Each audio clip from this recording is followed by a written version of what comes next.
Hindustan Aeronautics Limited, widely known as HAL, has cleared the air over recent reports suggesting a crash involving India's indigenous fighter jet, the LCA Tejas.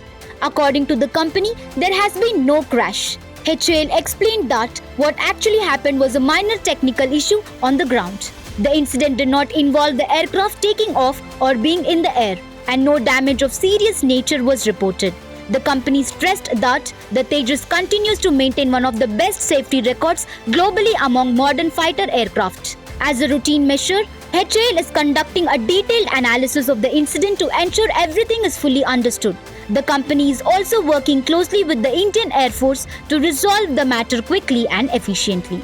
Earlier this month, Defence Secretary Rajesh Kumar Singh updated the public on the progress of the LCA Tejas Mark 1A program. He revealed that 5 engines are currently available and 5 aircraft are actively flying. He also mentioned that while production has largely stabilized, the program will gain further momentum once engine supplies improve. Singh added that although weapons trials have been successful, some requirements of the Indian Air Force are still being fine-tuned. With the planned order of 180 aircraft, the Tejas program is expected to evolve over time to fully meet the needs of the Air Force.